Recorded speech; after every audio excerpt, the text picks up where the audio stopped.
எப்போ ஜெபிக்கிற ஜெபத்திற்கு கர்த்தர் பதில் கொடுப்பார்னாக்கா,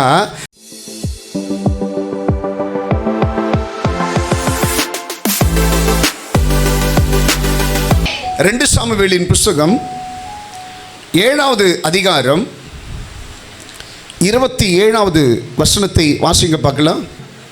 வீடு கட்டுவேன் என்று உனக்கு வீடு கட்டுவேன் என்று இஸ்ரவேலின் தேவனாகிய சேனைகளின் கர்த்தராயிருக்கிற நீர் உமது அடியானின் செவிக்கு வெளிப்படுத்தினீர். தாவீது எவ்வளவு அழகா சொல்றாரு பாருங்க. உனக்கு ஒரு வீடை கட்டுவேன் என்று என்னிடத்திலே நீர் என் காதுகள் கேட்க பேசின வார்த்தை. சொல்லுங்க, படிங்க. ஆகையால் உம்மை நோக்கி இந்த விண்ணப்பத்தை செய்ய உமது அடியானுக்கு மனதைரியம் கிடைத்தது. எத்தனை பேர் ஆமென் சொல்லுங்க? அல்லேலூயா. ஜெபிக்கிற கர்த்தருடைய பிள்ளைகளுக்காக நான் கர்த்தரை ஸ்தோத்திரிக்கிறேன்.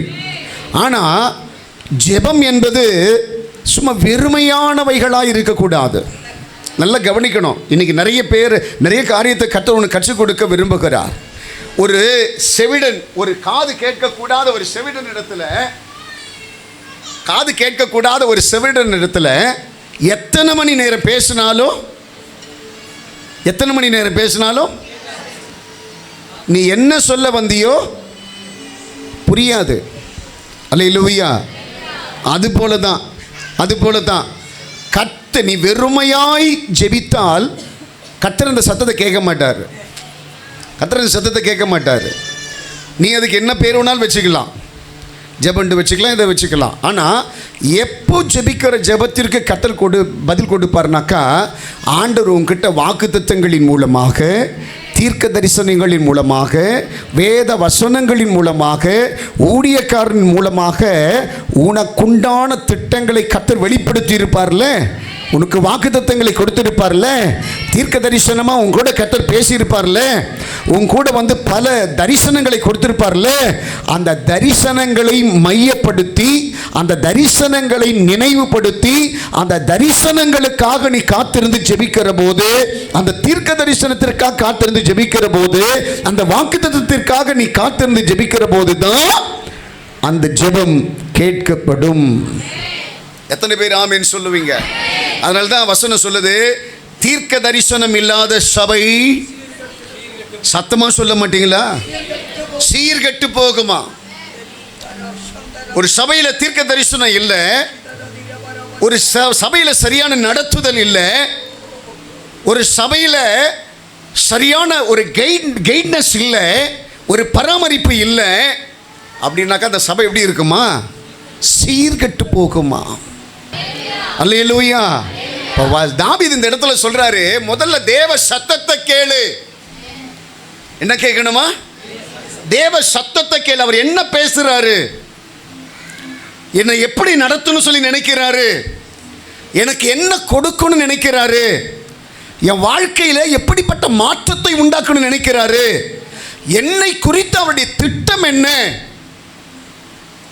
இதெல்லாம் சரியா புரிஞ்சுக்கின பிறகு அவர் சமூகத்தில் உட்கார்ந்து அவர்கிட்ட நினைவுபடுத்தி சொல்லு, எனக்கு இதையெல்லாம் சொல்லி என்னை ஆசீர்வதிச்சிங்களே. எத்தனை பேர் ஆமென் சொல்லுங்க? ஜெபம்லாம் மாறணும். நிறைய பேர் இதை செய்கிறீங்களா தெரில. நிறைய வாக்குத்தத்தங்களை கர்த்தர் உங்களுக்கு கொடுக்கிறாரு.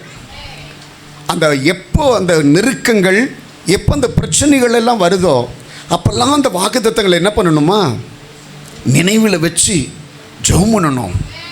ஆண்டவரே, எனக்கு கொடுக்கப்பட்ட வாக்குத்தத்தமும் இன்றைக்கி நடக்கிற சம்பவங்களும் வித்தியாசமாக போயிட்டுருக்குதே, இப்படிப்பட்ட ஜனங்களுக்கு முன்பதாக நான் உடையுண்டு போயிடக்கூடாது, எனக்கு கொடுக்கப்பட்ட வாக்குத்தத்தங்களின்படி என்னை உயிர்ப்பியும்.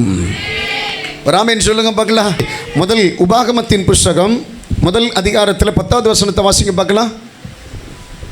உங்கள் தேவனாகிய கர்த்தர் உங்களை பெருக பண்ணினார். உங்களை பெருக பண்ணினார். இதோ இந்நாளில் நீங்கள் வானத்து நட்சத்திரங்களைப் போல திரளாய் இருக்கிறீர்கள். நீங்கள் இப்பொழுது இருக்கிறவைகளை பார்க்கிலும் 1000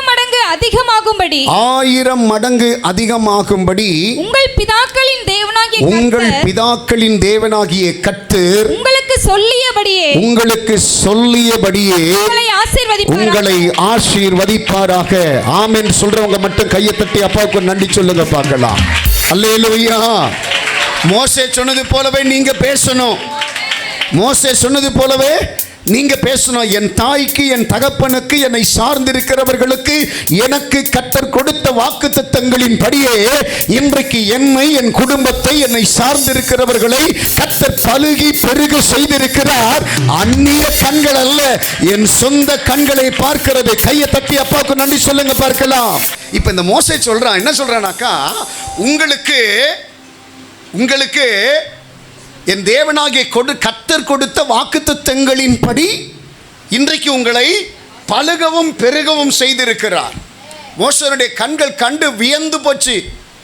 அவன் சொல்றான், நான் ஒருவனாய் மாத்திரம் உங்களை என்ன பண்ண முடியல, ஆள முடியல.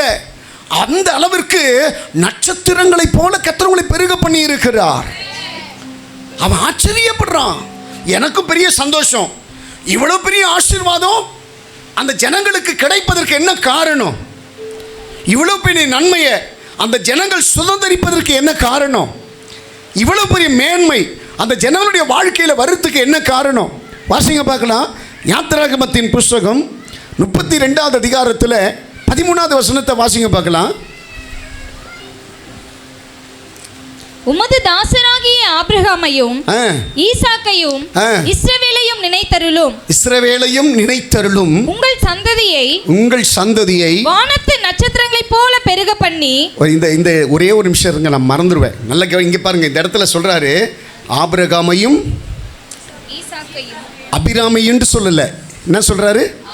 ஆபிரகாமையும் ஈசாக்கையும், அடுத்து என்ன சொல்றாரு? இஸ்ரவேலையும். இந்த இடத்துல ஞானஸ்நானம் எடுத்தவங்களுக்கு கூட அவங்களுடைய பேர் நிறைய பேருக்கு தெரியல. பழைய பேர் சொன்னதான் திரும்பி பார்க்குறாங்க.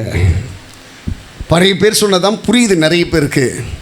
ஆனால் மோசே சொல்கிறாரு பாருங்க, அவன் யாக்கோபு கிடையாது, அவன் இஸ்ரவேல். அவன் அபிராம் கிடையாது, அவன் ஆபிரகாம். சில நேரங்களில் நம் விசுவாச வார்த்தைகளை எப்படி உச்சரிக்கிறோம், வாயிலிருந்து அந்த வார்த்தை எப்படி வருதுன்றதை கர்த்தர் பார்க்கிறாரு. ஒரு ஆமென் சொல்லுங்க பார்க்கலாம். அப்போ மோசே சொல்றாரு, என் தகப்பனாகிய ஆபிரகாம், ஈசாக்கு, இஸ்ரவேலுக்கு நினைத்தருளும். உங்கள் சந்ததியை வானத்து நட்சத்திரங்களைப் போல பெருக பண்ணி நான் சொன்ன இந்த தேசம் முழுவதையும் உங்கள் சந்ததியார் என்றென்றைக்கும் சுதந்தரித்துக் கொள்ளும்படிக்கு அவர்களுக்கு கொடுப்பேன் என்று உம்மை கொண்டே அவர்களுக்கு ஆணையிட்டு சொன்னீரே என்று கெஞ்சி பிரார்த்தித்தான். ஒரு ஆமென் சொல்லுங்க பார்க்கலாம். இப்போ இந்த இடத்துல மோசே எவ்வளோ தெளிவானவன் பாருங்க. ஆபிரகாம மோசையை பார்த்தது கிடையாது, ஈசாக்க மோசையை பார்த்தது கிடையாது, இஸ்ரவேலை மோசையை பார்த்தது கிடையாது. ஆனால் அவர்களுக்கு கொடுத்த வாக்குத்தத்தங்களை இவனுடைய காதுகள் கேட்கிறது. அவர்களோடு கூட கர்த்தர் பேசின வார்த்தைகளை இவருடைய காதுகள் கேட்கிறது. இப்போ இவன் என்ன சொல்றானாக்கா, என்னை நம்பி கொடுத்தீங்களே, இந்த ஜனங்களை ஆசீர்வதிங்கன்னு சொல்லலை. அவன் என்ன சொல்றானாக்கா, என்னுடைய முற்பிதாக்களுக்கு நீர் ஆணையிட்டு கொடுத்த அந்த வார்த்தையை இன்றைக்கும் இடத்தில் நான் நினைவு கூறுகிறேன். அந்த வார்த்தையின்படி இவர்களை ஆசீர்வதியும் என்று கெஞ்சி ஜெபிக்க ஆரம்பிச்சு. கையை தட்டி அப்பா கிட்ட சொல்லணும், ஆண்டவரே, யாக்கோபு 4:7 எனக்கு ஒரு வாக்குத்தத்தம் தந்தீங்களே, அந்த வாக்குத்தத்தங்களின் படி சத்துருவுக்கு எதிர்த்து நிற்கவும் அவன் என்னை விட்டு ஓடி போகவும் கர்த்தர் எனக்கு உதவி செய்யுங்கப்பான்னு சொல்லி ஜெபம் பண்ணனாக்கா, உன்னை சுற்றிலும் இருக்கிற பொல்லாத ஆவிகள் எல்லாம் அக்கினியினால் எரிக்கப்பட்டு உன்னை விட்டு விட்டு விலகி ஓடுகிறதை பார்க்க முடியும். ராமேன் சொல்லுங்க பார்க்கலாம். ஒரு முறை பெருங்களத்தூர்ல ஒரு எஸ்ஐ அவங்க வீட்டுக்கு நான் ஜெபிக்க போயிருந்தேன். அவங்களுக்கு ஒரு மகன், அந்த மகனுக்காக நான் ஜெபிக்க போயிருந்தேன். அன்னைக்கு நான் வர நேரத்தில் அந்த மகன் வந்துட்டு இல்லை, வேலைக்கு இன்டர்வியூக்கு போயிட்டாரு. இப்போ நான் அந்த அம்மா ஜெபம் பண்ணுறோம், எல்லாம் ஜெபம் பண்ணிகிட்டே இருக்கிறோம். ராமேன் சொல்லுங்க பார்க்கலாம். ஜெபம் பண்ணிகிட்டே இருக்கிற போது திடீர்னு ஒரு முனகல் சத்தம் ஒன்று கேட்டுது. எனக்கு பயங்கரமான கோபம். என்ன கோவம்னாக்கா, அப்படி ப்ரேயரை ஸ்டாப் பண்ணிவிட்டு அவங்கள நான் திட்டுறேன். என்ன திட்டுறேன்னாக்கா, ஏம்மா எவ்வளோ தூரத்துலேருந்து எங்களை வர சொல்லியிருக்கீங்க, உங்கள் பையன் வீட்டில் ஏதோ படுத்துட்டு ஏதோ இப்போ இது பண்ணிகிட்டு இருக்கிறான், ப்ரேயருக்கு தானே வந்திருக்கிறோம், அவனை கூப்பிடுமா. அந்த அம்மாவுக்கு கண்ணுகண்ணெல்லாம் பிதுங்கி போய், பாஸ்டர் உண்மையாகவே என் பையன் இல்லை பாஸ்டர், அவன் இன்டர்வியூக்கு போயிட்டான் பாஸ்டர். ஏம்மா ஒரு சத்தம் என் காதில் கேட்குது, ஒரு ஆள் உள்ளே இருக்கிறாங்களே என் சத்தம் கேட்குது அப்படின்ட்டு சொல்கிறேன். திருப்பியும் கொஞ்சம் நேரம் பொறுத்து அவங்க காதிலே அந்த சத்தம் கேட்குது, அந்த முனகல் சத்தம் கேட்குது. இவங்க அலண்டு போயிட்டாங்க. அதற்கு பிறகு ஆவியானவர் என்னோடு கூட பேசினார். அது மரித்து போன ஒரு ஆவி, அந்த கதவுக்கு இடையில் உன் சத்தத்தை கேட்கக்கூடாதபடி அது மறைந்து கொண்டிருக்கிறதுன்னு சொன்னார். நான் போய் அந்த ஆவியினுடைய அந்த முடியை பிடிச்சிட்டு அப்படியே எடுத்துட்டு வரேன். இவங்க பார்வைக்கு அது தெரியல. அப்போ அவங்க கேட்குறாங்க, பாஸ்டர் என்னன்ட்டு கேட்குறாங்க. செத்து போன ஆவிமா உங்கள் வீட்டுக்குள்ளே இருக்குது. அவங்களால அதை நம்ப முடியல, அதை எப்படி அதை ஏற்றுக்கொள்ளுன்ற அவங்களுக்கு தெரியல. அப்போ நான் ஒரு ஜெபம் பண்ணேன். என்ன ஜெபம் பண்ணேன்னாக்கா, ஆண்டவரே நீர் என்னோடு கூட இருக்கிறதை இவர்களும் அறிந்து கொள்ள வேண்டும். இன்றைக்கு இந்த ஆவி எரிக்கப்படணும், எரிக்கப்படுவதற்குண்டான அடையாளத்தை இவங்களுக்கு காட்டுங்கன்னு. ஒரு ஆமீன் சொல்லுங்க பார்க்கலாம். அல்லேலூயா. கரெக்டாக வெளியில் கொண்டு போய் நிறுத்திட்டு அந்நிய பாஷையில் நிரம்பி அந்த ஆவிக்கு மேலே கையை வச்சு அப்படியே ஜெபிக்க ஆரம்பித்த உடனே கண்ணிமைக்கக்கூடிய நேரத்தில் ஒரு நெருப்பில் ஒரு முடி கருகின ஸ்மெல்லு எப்படி வருமோ அந்த ஸ்மெல்லு அந்த இடம் முழுவதும் பரவி நின்றது. அந்த அம்மா அப்படியே மூக்க பொத்திட்டு, பாஸ்டர் நாத்தடிக்குது பாஸ்டர்ன்றாங்க. ஆமீன் சொல்ல மாட்டீங்களா? உங்களுக்கு போலீஸ்னால் தெரியும், எப்போ சந்தேக பார்வையோடு தான் பார்ப்பாங்க. நல்லவனை கூட கெட்டவனாவே பார்ப்பாங்க. ராமேன் சொல்லுங்க பார்க்கலாம். அந்த போலீஸ் சொல்கிறாங்க, நாத்தம் அடிக்குது பாஸ்டர், நாத்தம் அடிக்குது. வசனம், நீர் என்னோடு கூட இருக்கிறதை இவர்கள் அறிந்து கொள்ளும்படி எனக்கு ஒரு பராக்கிரமத்தை செய்யுங்கப்பா. ஆமேன். கையை தட்டி பல நேரத்தில் உன் ஜெபம் அப்படித்தான் இருக்கணும். நீ தனிமையில் இருக்கிற சொல்லி நினைக்காத, உபத்திரவத்தின் மத்தியில் உனக்கு யாரும் சப்போர்ட் இல்லைன்னு நினைக்காத, நான் வெறுமையா இருக்கிற சொல்லி நினைக்காத. நீ எந்த இடத்துல இருந்தாலும் கர்த்தர் உன் கூட இருக்கிறாரு. நீ ஒரே ஒரு வார்த்தை தான் சொல்லணும், எனக்கு விரோதமா இருக்கிற அந்த ஜனங்களுடைய கண்களுக்கு முன்பதாக நீர் என்னோடு கூட இருக்கிறீர் என்பதை காண்பிப்பதற்கு ஒரு அற்புதம் செய்யும். ஆமென் சொல்லுங்க பார்க்கலாம். வார்த்தைகளை நினைவுபடுத்தி ஜெபிக்க ஆரம்பித்த போது அற்புதத்தை கர்த்தர் செய்ய ஆரம்பித்தார். அந்த அம்மா அதற்கு பிறகுதான் நம்ப ஆரம்பிச்சாங்க. பாஸ்டர், என் வாழ்க்கையிலே இது போல நான் ஒரு அற்புதத்தை பார்த்தது கிடையாது, என் வாழ்க்கையிலையும் இது போல ஒரு ஆவி இது வரைக்கும் நான் பார்த்ததே கிடையாது. நிறைய பேயை ஓட்டி இருக்கிறோம், ஆனால் இப்படிப்பட்ட ஒரு ஆவியை எனக்கே என்னடா நினைப்பாங்கன்ற ஒரு டவுட் இருந்தது. அல்லேலூயா சொல்லுங்க பார்க்கலாம். ஆனால் கர்த்தர் பராக்கிரமம் செய்தார். ராமேன் சொல்லுங்க பார்க்கலாம். அல்லேலூயா, அல்லேலூயா, அல்லேலூயா, அல்லேலூயா. தேவன் பெரியவர், அவர் பராக்கிரங்களை செய்கிறவர். ஆதியாகமம் 12ஆம் அதிகாரத்தில் 2வது 3வது வசனத்தை எடுத்து வாசிச்சு பாருங்க பார்க்கலாம். நான் உன்னை பெரிய ஜாதியாக்கி உன்னை ஆசீர்வதித்து உன் பேரை பெருமைப்படுத்துவேன். நீ ஆசீர்வாதமாய் இருப்பாய். ராமேன் சொல்லுங்க பார்க்கலாம். இந்த வாக்குத்தத்தத்தை தான் ஈசாக்கு வச்சு ஜெபம் பண்றான். இந்த வாக்குத்தத்தத்தை தான் யோசேப்பு வச்சு ஜெபம் பண்றான். ராமேன் சொல்லுங்க பார்க்கலாம். இந்த வாக்குத்தத்தத்தை தான் மோசே நினைவுபடுத்தி அவன் ஆண்டுடைய சமூகத்தில் கெஞ்சி ஜெபிக்கிறானா? எத்தனை பேர் ஆமென் சொல்லுவீங்க? அப்போ தேவன் நம்மோடு கூட பேசின வார்த்தைகளை நம்முடைய இருதயத்திலே பதிவு பண்ணி அந்த வார்த்தைகளை மீண்டும் தேவனுக்கு நினைவுபடுத்தி நம்ம ஜெபம் பண்ணினாக்கா உன் ஜெபம் மின்னல் வேகத்தில் போய் சேரும். மின்னல் வேகத்தில் போய் சேரும். மின்னல் வேகத்தில் போய் சேரும். நம்ம ஜெபிக்கிற ஜெபம் அதற்குண்டான காரியங்கள் எல்லாம் அழகாக வகுக்கப்பட்டிருக்கிறது.